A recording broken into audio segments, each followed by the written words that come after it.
Praise the Lord.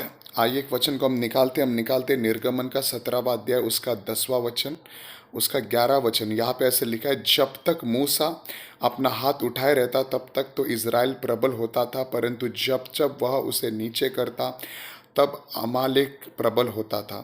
इस word में हम एक स्टोरी को देखते हैं जहाँ पर इजरायली लोग जो है एक दुश्मनों के साथ लड़ाई करते रहते हैं, और तब जो है मूसा यहोशू को बोलता है कि तू लड़ाई करने के लिए जा, और मैं जो है परमेश्वर की लाठी को अपने हाथ में ले हुए पहाड़ की चोटी पर खड़ा रहूँगा। यानी मूसा जो है लोगों के लिए प्रार्थना करने पहाड़ पर जाने वाला था।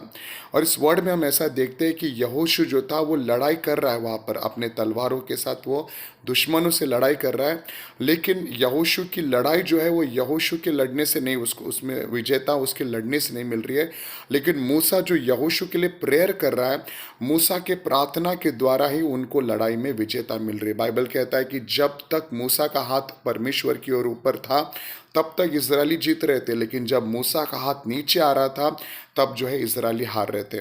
इस वर्ड से हमें एक खूबसूरत बात को देखने मिलती है कि आज हमारे जीवन के बहुत सारे क्षेत्र में हम लड़ाइयों को लड़ते हैं। कई बार अपने परिवार को अच्छा बनाने के लिए हमको लड़ाई करना पड़ता है, कई बार अपने फाइनेंसिस के लिए, कई बार काम धंधे के लिए, कई बार अपने पर्सनल जीवन में हमको बहुत सारे चीज़ों में कई बार अच्छा बनाने के लिए हमको लड़ाई लड़ना पड़ता है, संघर्ष करना पड़ता है। लेकिन और बहुत सारे लोग जो है कुछ लड़ाइयों में जीत भी जाते हैं, लेकिन कुछ में हार भी जाते हैं। लेकिन यीशु मसीह की इच्छा यह है कि हम अपने जीवन के सारे क्षेत्र में हमेशा विजेता को ही प्राप्त करें, क्योंकि यीशु मसीह ने अगर मौत को हराया तो हम भी जो अपने जीवन के सारे क्षेत्र में विजेता को प्राप्त कर सकते हैं। लेकिन जो लड़ाइयों को आज हम लड़ रहे हैं, उस लड़ाइयों को अगर हम केवल अपने तलवारों से यानी अपने शारीरिक अपने बल से, अपने शारीरिक ताकत से लड़ेंगे तो इसका हम गारंटी नहीं दे सकते हम उसमें जीतेंगे कि नहीं जीतेंगे। लेकिन अगर हम अपने हाथों को परमेश्वर की ओर उठाएंगे तो परमेश्वर उस लड़ाई में आएगा और परमेश्वर हमें उस लड़ाई में विजेता जरूर दिलाएगा। आज अगर हम अपने फैमिलीज के लिए हम अपने हाथों को उठाएंगे, प्रभु उसमें विजेता दिला सकता। अपने फाइनेंसिस के लिए प्रभु की ओर हाथ उठाए, प्रभु विजेता दिलाएगा। जो भी क्षेत्र के लिए हम परमेश्वर की ओर अपने हाथों को उठाएंगे, परमेश्वर हमें उन सारे क्षेत्र में विजेता को दिला सकता है।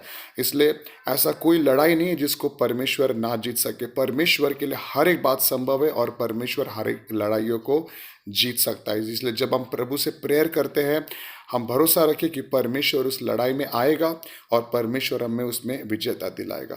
Praise Lord. प्रभु सबको आशीष करें।